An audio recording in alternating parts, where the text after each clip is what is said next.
Pasemos en esta segunda presentación a comentar brevemente la segunda sección del libro Estética de lo Feo de Rosenkranz, centrada en la incorrección, teniendo en mente que para nuestro filósofo la corrección en general, decía, consiste en la fidelidad con la que una figura representa ciertas formas que habitan en ella en virtud de su contenido esencial, ya sea el de la naturaleza, ya sea el de la historia. Sin embargo, no dejará de advertirnos Rosenkranz que cuando decimos que una obra es correcta, y solo decimos eso, probablemente dice, estamos también sugiriendo que esa obra puede ser árida, que esa obra puede ser una obra sin alma, sin la chispa de la invención original, algo que en su opinión veríamos presente en el arte académico. En esas obras nos dice que aunque sean formalmente correctas, nos aburren, al carecer de esa libertad originaria que es la que para él hace clásica a una obra de arte. Con esto, sin embargo, no quiere Rosenkranz decir que lo correcto en cuanto tal sea feo, sino que feo es lo bello en cuanto se queda en el camino hacia la corrección y no se convierte en medio de una manifestación rica en sentimientos. Por el contrario, una obra, aunque tenga incorrecciones, dice, aunque una obra tenga errores particulares en cuanto al diseño, a la tonalidad o respecto a la construcción del verso en el caso poético, puede, no obstante, dice, ser bella cuando está dominada en general por una fuerza ideal que nos haga olvidar los errores de detalle. La novedad de la invención, dice, la audacia de la disposición, la fuerza o la delicadeza de la ejecución nos hacen disculpar los inconvenientes, errores y transgresiones particulares en nombre del genio. Así, por ejemplo, las obras del poeta y dramaturgo August von Platen le parecen a Rosenkranz extraordinariamente correctas, pero a la vez poco originales y poco creativas. El poeta Heinrich Heine sería, por el contrario, dice, frecuentemente incorrecto y de vez en cuando, además, de forma consciente, siendo, sin embargo, su fuerza productiva incomparablemente superior a la de Platen. En todo caso, no nos equivoquemos generalizando estos comentarios, pues el arte, según Rosenkranz, debe exigir la corrección y no puede tener con lo incorrecto, dice, una tolerancia nociva. La incorrección en sí caería casi siempre, dice, bajo la categoría de lo feo. Y en este punto hay una relación entre corrección e imitación que creo que vale la pena que señalemos, una relación en la que, por cierto, va a coincidir con algunos de los planteamientos de los teóricos del realismo pictórico del momento.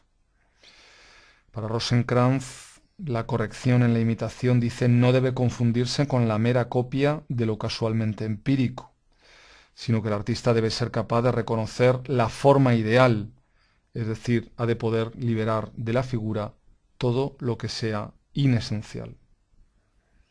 De ahí, por ejemplo, que que cuanto más exacta, habría que decir, sea la reproducción, como sucede, nos dicen las figuras de cera o en los daguerrotipos, más estas reproducciones, en su opinión, se alejan de la verdad del ideal.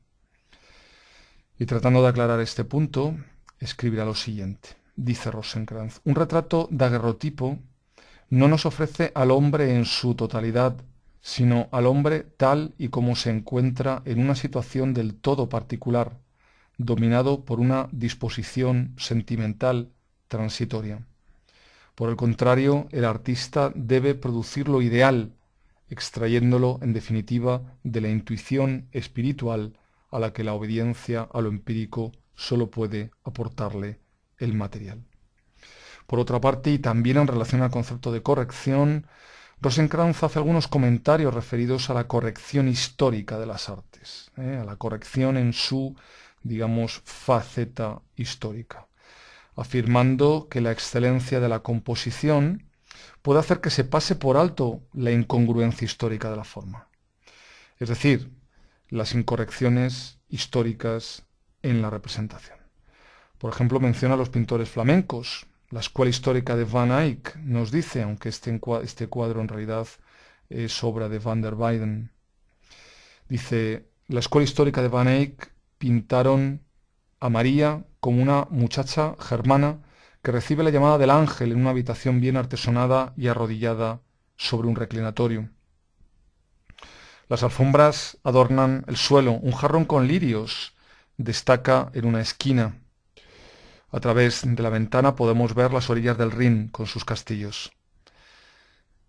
Toda esta decoración es objetivamente imposible desde el punto de vista histórico. La Palestina de antes del nacimiento de Cristo no podría tener el aspecto de una ciudad renana del medievo. Por lo tanto, todo el entorno, la vestimenta, los cinturones de cuero, el pelo rubio, los ojos azules y las facciones alemanas no son ni históricamente adecuados ni correctos. Sin embargo, para Rosenkranz lo importante es si en los rasgos del rostro, en la mirada, se ven la humildad, la dignidad virginal, la piadosa nostalgia de la fe. La cuestión, por tanto, no es la fidelidad histórica de las imágenes, sino su verdad. Ellas, dice Rosenkranz, deben sustraernos con la ilusión de poseer no ya un modelo empírico directo, sino una realidad. Y a esta relación la llama Rosenkranz verosimilitud ideal. En el ámbito de la literatura sucedería lo mismo.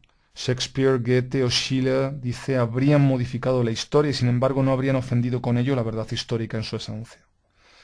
Así, por ejemplo, el Don Carlos de Schiller nos dice, no es del todo el Don Carlos histórico, y sin embargo lo es, pues representaría lo esencial de la trágica situación del príncipe. En cuanto al apartado que titula La incorrección de los estilos específicos, tenemos, creo que, señalar la afirmación de que una obra de arte, dice, es correcta cuando realiza la particularidad de un estilo determinado, entendiendo por estilo la forma particular de su procedimiento típico. Por ello, para Rosenkranz es fea la mezcolanza no intencionada de estilos, el saltar inconscientemente de uno en otro, una mezcolanza que podría devenir, sin embargo, cómica y por lo tanto admisible y significativa estéticamente si viene parodísticamente subrayada, dice, por la ironía. Por lo mismo, una obra de arte puede ser correcta sólo en cuanto se mantiene dentro de la frontera propia de su medium particular. En este punto Rosenkranz vuelve sobre la cuestión ya planteada por Lessing en su Laocoonte, un escrito en donde Lessing trató de determinar los límites de la pintura y la poesía, señalando allí la incorrección que se deriva de que la pintura olvide, decía Lessing, su condición fundamental, es decir, la simultaneidad, y la poesía olvide la suya, es decir, la sucesión, un olvido que supondría que la poesía cayese en una manía descriptiva y la pintura cayera en un, estéril o equivocado alegorismo.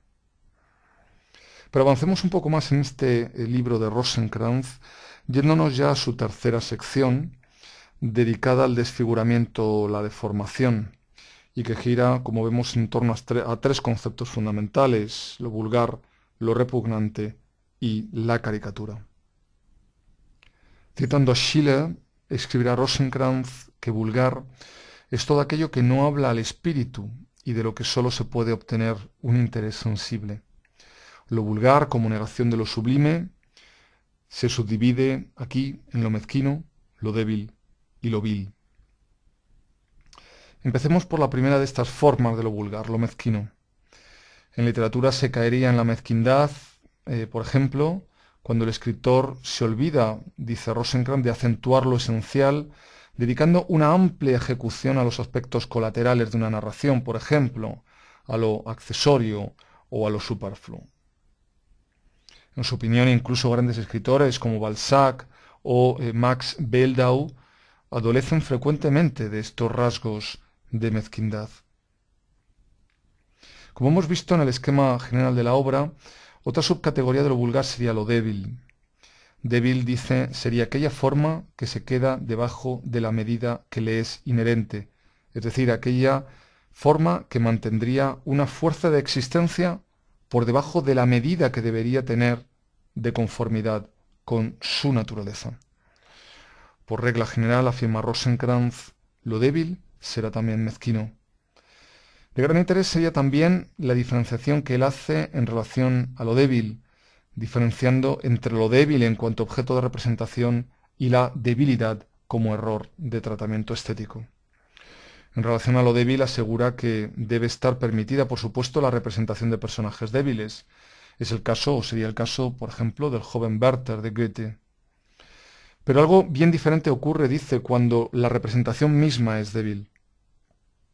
Es decir, cuando se da la debilidad como error de tratamiento estético. Cuando allá donde se espera fuerza, aparecen formas impotentes. Cuando allá donde esperamos fuerza, aparecen solo formas débiles y tenues. Esto sería para nuestro filósofo un error decisivo en la tarea artística que conduciría a la disolución de la forma estética en lo nebuloso y en lo fluctuante. Como tercera subcategoría de lo vulgar estaría lo vil, que aquí se define como la antítesis de lo majestuoso, como aquello que está determinado por motivos causales mezquinos y egoístas. Como ya vimos en el esquema general del libro, lo vil se subdividiría a su vez en tres subcategorías: lo banal, lo casual y arbitrario, y lo burdo. Lo banal estaría presente, dice, allí donde no se resalta ninguna faceta, donde falta una individualización característica, es decir, cuando el arte cae en lugares comunes. Habría banalidad, por tanto, cuando el arte cae en lo trivial. Lo banal estaría, pues, caracterizado por la insignificancia estética. Lo banal estaría caracterizado, por tanto, por ser aburrido, por ser lo cotidiano, por carecer de distinción. Para escapar de lo banal, por tanto, el escritor, por ejemplo, habría de introducir, dice Rosenkranz, rasgos poco comunes en sus personajes. Y aquí Rosenkranz se vale de nuevo de Lessing, quien nos recuerda quiso demostrar que el arte no sería arte si copiase la realidad común, pues toda poesía, todo arte es, respecto a la realidad, lo singular. Aquí Rosenkranz vuelve a algo que ya comenté anteriormente, que la mera copia de una realidad empírica no es suficiente, no sería suficiente en el arte, que el arte debe desviarse de la pura y cruda naturaleza cotidiana, pues el arte bello, dice, consiste en representar la verdad general de las cosas, no la mera realidad empírica, no la mera apariencia de las cosas. Es decir, que el arte debe operar siempre una cierta, digamos, transfiguración ideal. Así, la falta de idealidad, la trivialidad del contenido, lleva en todas las artes a ampliar los detalles y el ornamento viene a sustituir a la poesía. Como vimos, la segunda subcategoría de lo vil sería lo casual y lo arbitrario. Para Rosenkranz, si la acción, por ejemplo, de un personaje en una pieza dramática del que esperamos majestuosidad, cae sin embargo presa de la casualidad y de la arbitrariedad, esta se haría fea. Como tercera subcategoría de lo vil se situaría lo burdo. Formas de lo burdo serían lo obsceno, lo brutal y lo frívolo. Lo obsceno consistiría, dice Rosenkranz, en la ofensa deliberada del pudor. No hay que olvidar que, en el fondo, Rosenkranz es un moralista. Así, por ejemplo, en su opinión, todo elemento fálico, aunque sea santo para la religión, es estéticamente feo. Todos los dioses fálicos, escribe, son feos. Por ello, Príapo es feo en la erección de su miembro sexual. En el ámbito de la escritura, el satiricón de Petronio, dice Rosenkranz, habría sentado el fundamento de descripciones obscenamente lascivas. Pero nada es más característico para este género infame, escribe Rosenkranz, que el hecho de que Sade se haya convertido en el clásico más eminente. Una región, la de la vulgaridad sexual, en la que, en su opinión, caería a menudo la literatura romántica y que sólo podría ser estéticamente emancipada, nos dice Rosenkranz, por medio de la comicidad. Un buen ejemplo serían algunas de las obras de Byron, quien dice habría ejercido esta comicidad en escenas muy picantes que nos hacen reír sin indignarnos. En el retrato de Don Juan, por ejemplo, escribe: Byron no utiliza colores lascivos, al contrario, por ejemplo, de lo que haría el poeta Wieland, quien se complacería seguramente en degustar siempre la sensualidad. Entre los escritores modernos, Rosencrantz menciona a Paul de Kock, quien en obras como La Maison Blanche habría observado, dice, una fresca despreocupación sin la que este género se convierte en algo tremendamente repugnante.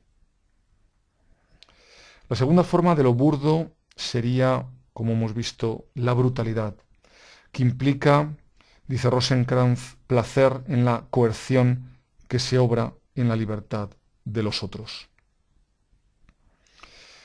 ¿Y puede ser la brutalidad objeto estético? Bueno, pues Rosencrantz respondería afirmativamente a esta pregunta, pero siempre y cuando la impotencia de la brutalidad, dice, en confrontación con la libertad, logre imponerse sin dejar lugar a dudas. A este respecto escribe lo siguiente, dice: la brutalidad que inflige a los santos, inermes, refinados dolores, solo puede ser objeto estético en la medida en que la representación muestra la victoria de la libertad interior sobre la violencia exterior. Hemos visto hasta ahora cómo para Rosencrantz lo obsceno y lo brutal son formas de lo burdo, pero quedaría aún una forma más, lo frívolo, que se caracterizaría por el placer lascivo de la ferocidad con la que destruye la fe como una limitación y la costumbre, dice Rosencrantz, como una perversión. Algo que ejemplifica Rosencrantz aludiendo de nuevo a Heine, escritor que en su opinión es a veces tan vulgar que no puede refrenarse ante el placer de sacrificar de forma burda y sin miramientos lo santo en aras de la broma y de ser auténticamente frívolo. Sin estas excrescencias de frivolidad, dice Rosencrantz, su poesía sería mucho más poesía. En todo caso, apostilla nuestro filósofo que la literatura francesa es culpable de haber llevado a su culminación la unidad de lascivia y ateísmo, siendo la doncella de Orleans de Voltaire de 1762 el comienzo de este proceso, y siendo la obra Guerra de los Dioses de Évariste Pagny el momento álgido de esta tendencia.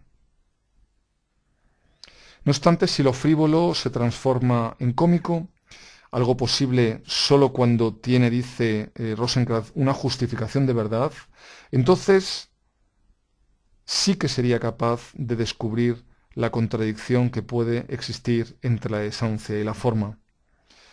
Las obras, dice Rosencrantz, que surjan de esta conversión de lo frívolo en cómico, podrían parecernos frívolas, pero no lo serían en realidad.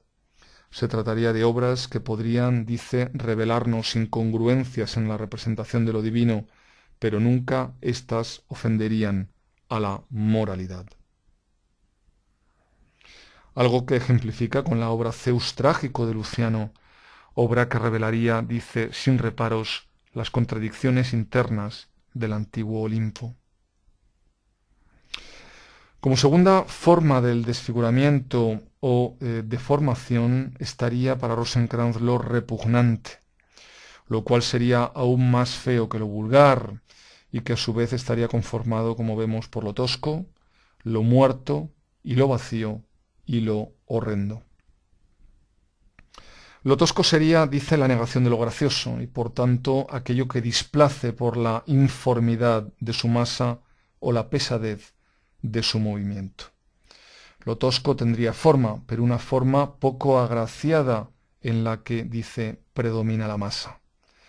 ¿Qué ejemplos nos propone Rosencrantz de Lo tosco, pues nos propone, por ejemplo, a los movimientos del cocodrilo, del hipopótamo, del perezoso, del león marino. Todos estos animales, dice, son animales de movimientos toscos.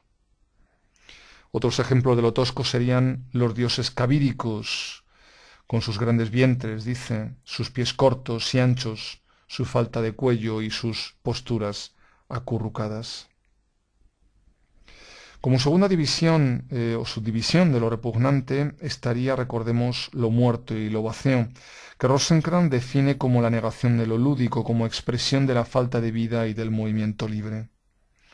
Un apartado en el que quizá lo más relevante sea lo que tiene que ver con lo muerto en relación a la ideación y a la ejecución de las obras de arte. En ocasiones, escribe Rosenkranz, la ideación de una obra de arte, se entiende, es sin vida y la riqueza exterior de la ejecución debe esconder la pobreza interior. La dualidad entre el carácter originariamente mortecino y el lujo del arreglo exterior no hacen más que aumentar la impresión de vacío.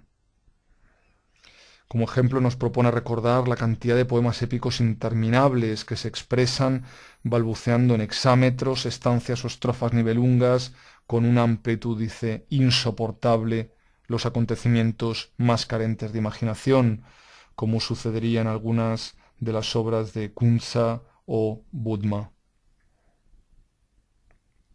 Por supuesto, lo muerto, dice, también podría devenir cómico, y eso sería posible a través del aburrimiento, cuando precisamente lo aburrido viene producido como autoparodia o como ironía.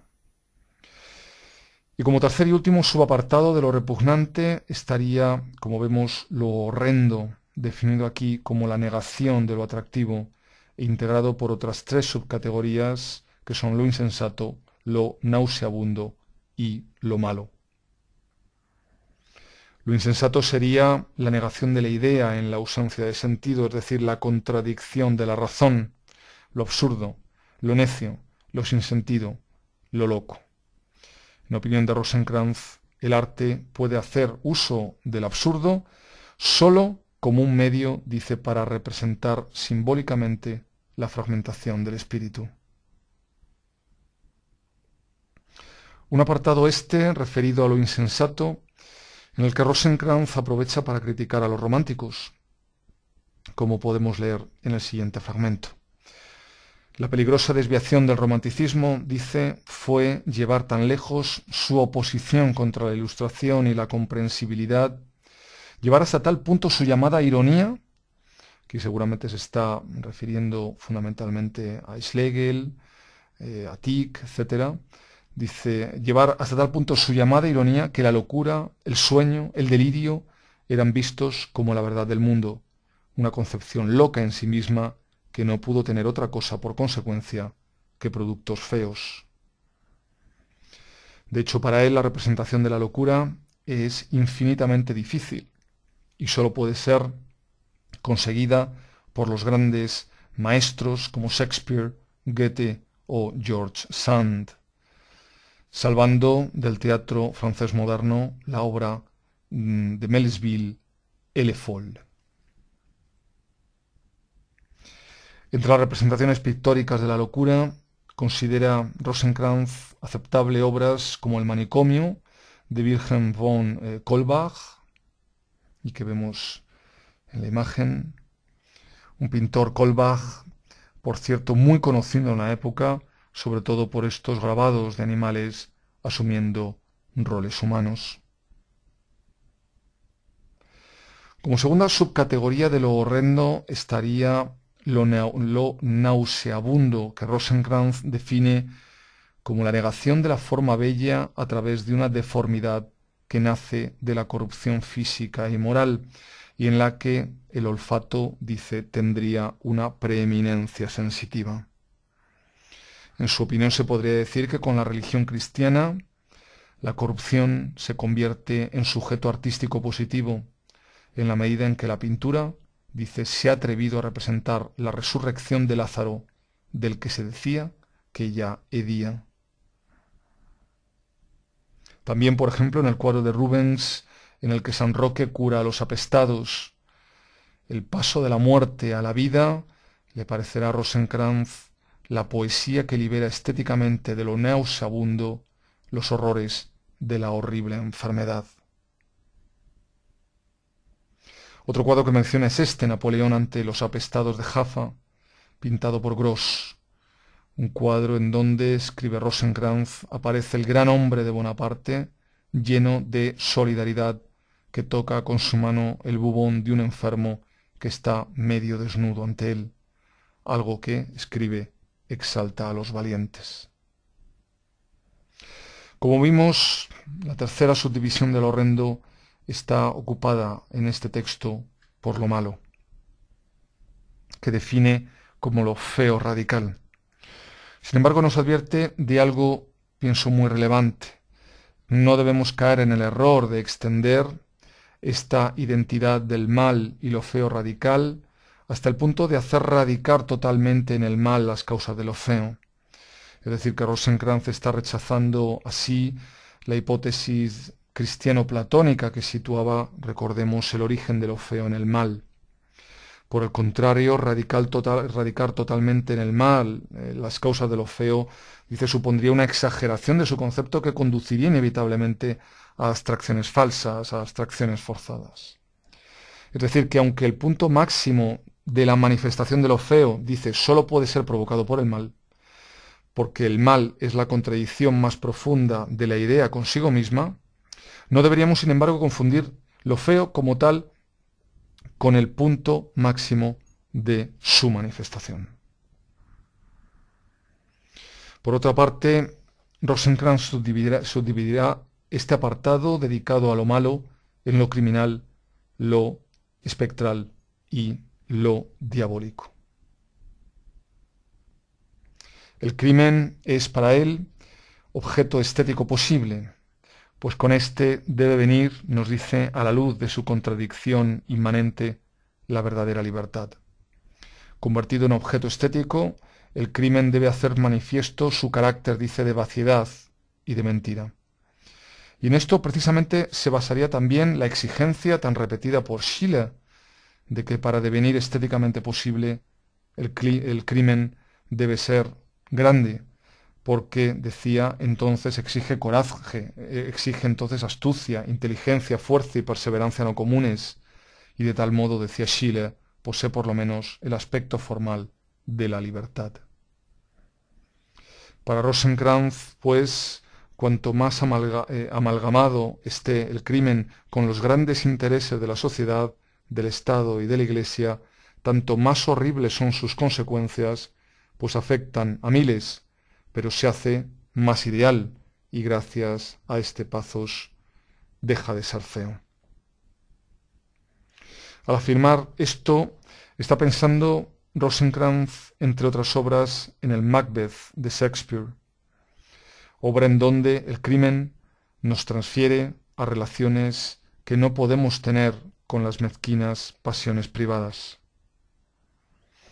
Por otro lado, y avanzando en esta categorización, lo espectral provendría de lo muerto. Y lo muerto, escribe Rosenkrantz, se convierte en espectral cuando, contra su naturaleza, reaparece como viviente. Uno de los ejemplos que pone Rosenkrantz sería, como no, la tenebrosa figura del Commendatore en el Don Giovanni de Mozart. Para él lo espectral, en cuanto conectado a la idea de muerte, de corrupción, de culpa, de mal, suscita en nosotros horror, es repelente, pero en cuanto ligado a los intereses éticos y en cuanto representa, dice, la dignidad de la justicia que continúa reclamando sus derechos más allá de la muerte, es liberado al mismo tiempo de lo feo. Como tercer apartado del último, Rosenkrantz sitúa lo diabólico, lo demónico, lo hechiceril, lo satánico. El mal, como algo diabólico, se distingue del mal, dice Rosenkrantz, de una pasión particular, de una maldad particular, de un afecto pasajero, porque odia sustancialmente al bien, hace de la negación de éste un fin absoluto y demuestra placer en hacer el mal. un apartado en el que Rosenkranz entrará en una interesante discusión con Hegel a colación de un fragmento de su Estética, en el que Hegel afirmaba que el mal es incapaz de suscitar un interés estético y que por ello el diablo es inutilizable estéticamente. Para Rosenkranz, sin embargo, y como ya he ido comentando, todo lo feo como tal no es bello ni poético ni artístico, pero en un contexto determinado es estéticamente posible y efectivo. Así, por ejemplo, Caín, el fratricida, es en sí, dice Rosenkranz, repulsivo. Lucifer, que lo tienta con sofisterías, es en sí repulsivo, pero el Caín de Byron, ese Caín se hace poético por mediación de Abel, y Abdad, Silar y Lucifer se hacen poéticos gracias a Caín. Finalmente, nos situamos ya en el tercer y último apartado de la tercera sección del libro, dedicada a la caricatura, y que se presenta como una tipología más del desfiguramiento y de la deformación junto a lo vulgar y lo repugnante que ya he comentado. En su opinión, la caricatura consiste en el exagerar el momento de una forma hasta la deformidad. No obstante, para la realización de una caricatura, dice Rosenkranz, no es suficiente una anomalía, no es suficiente una irregularidad o una desproporción aislada. Más bien la exageración que desfigura la forma debe operar, dice Rosenkranz, como un factor dinámico que conmociona la totalidad de la misma. Y su desorganización, dice, debe ser orgánica. Por todo ello, el secreto de la producción de la caricatura es que en su desarmonía, a través del feo exceso de un momento de la totalidad, resurge de nuevo una cierta armonía. La caricatura enfatiza, escribe, una particularidad más allá de su medida, produciendo un desequilibrio y haciéndose cómica al recordar su contrario ideal. En la caricatura, escribe Rosenkranz, la deformación se anula a sí misma porque sale fuera de los límites de la realidad común y tiende a una libertad fabulosa. Y de hecho, para nuestro autor, solo grandes artistas tienen suficiente ingenio para producir esta admirable metamorfosis de lo feo que suscita en nosotros con un humorismo propio ese sentimiento de serenidad, sentimiento que aparte de esta solo puede provocar la belleza absoluta. Con la caricatura, añade Rosenkranz, la libertad y la grandeza en el modo de tratar el objeto supera en su comicidad la negatividad, sea de la forma, sea del contenido. La caricatura puede ser, dice, serena y tétrica, sublime y vil, mordaz y benévola, tosca y garbosa. Y la poesía, nos dice Rosenkranz, es tan capaz como la pintura de caricatura, en un campo mucho más amplio y en una profundización mayor. Y de hecho, nos recuerda, las obras de Tieck y Both están inundadas de caricaturas. En definitiva, y ya para terminar esta presentación, recordar que las caricaturas contendrían para Rosenkranz todos los matices de lo feo disueltos en la comicidad. Y por ello creo que podríamos afirmar que para él la caricatura sería probablemente el mejor ejemplo de que en lo cómico lo feo se libera de su carácter exclusivamente negativo. Ya comenté que en lo cómico lo feo resolvería sus contradicciones con lo bello, retornando a la unidad con él.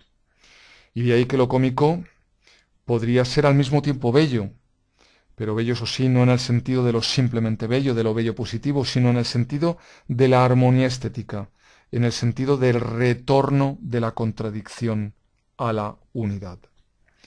Por tanto, la caricatura puede incluir, nos dice, dentro de sí todas las formas de lo feo, pero también las de lo bello. No olvidemos en cualquier caso que para Rosenkranz la comicidad, al igual que lo trágico, surge de la mayor profundidad del espíritu y requiere la misma fuerza. Y como ha sido esta una presentación extensa, dividida además en dos partes, Quizá pienso convenga hacer un breve o brevísimo resumen de algunas de las ideas que han ido apareciendo en este texto, Estética de lo feo de Rosenkranz. En primer lugar, recordemos que en su opinión lo feo es inseparable del concepto de lo bello, debiendo ser lo feo considerado como un momento, decíamos, especial de la idea de lo bello, es decir, como lo bello negativo. Y por tanto, eso justificaría que el análisis de lo feo constituyese para Rosenkranz una parte necesaria de la estética.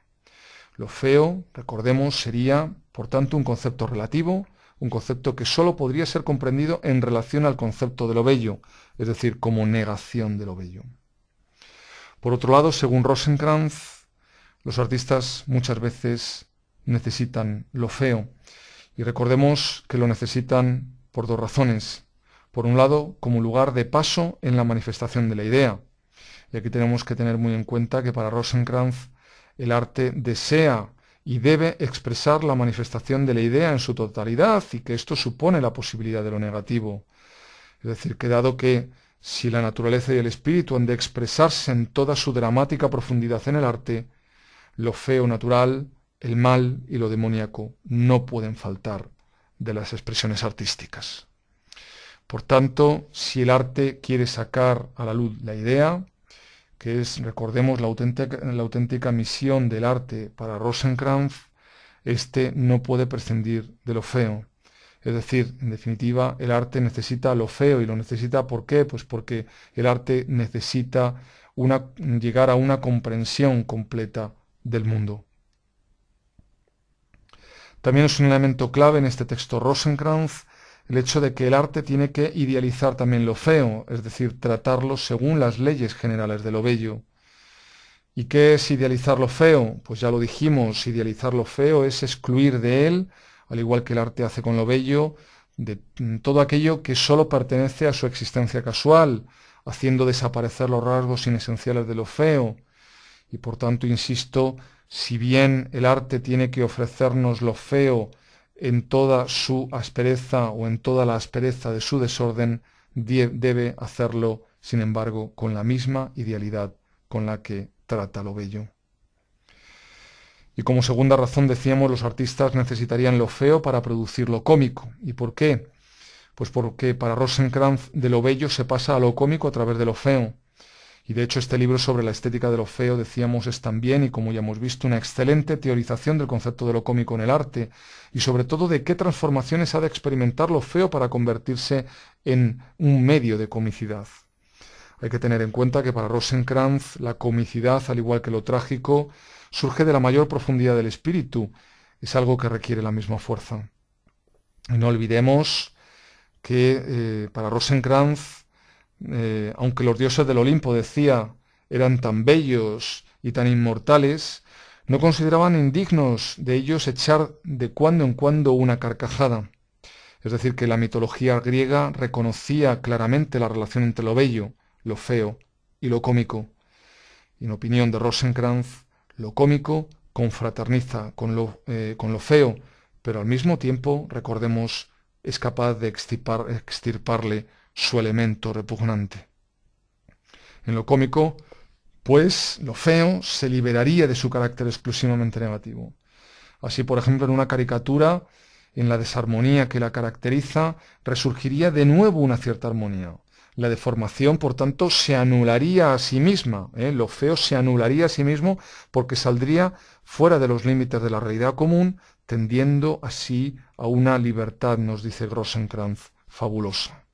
Y de hecho para nuestro autor esta admirable metamorfosis de lo feo suscitaría en nosotros un cierto sentimiento de serenidad, un sentimiento que aparte de esta, decía, sólo podría o sólo puede provocar la belleza absoluta.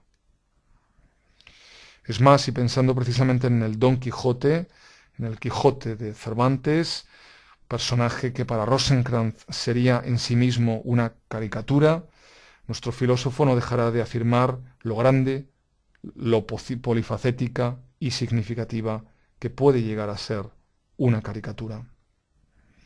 Por otro lado, y en relación al concepto de desarmonía, recordemos, Rosenkranz introducía un apunte sobre un concepto importante, el de lo interesante, un concepto, como ya he comentado, al que ya habían aludido de forma recurrente los románticos y que será esencial para el análisis del arte contemporáneo, el arte de nuestro tiempo, un arte tan alejado y ajeno ya a conceptos como el de lo bello o el de lo sublime.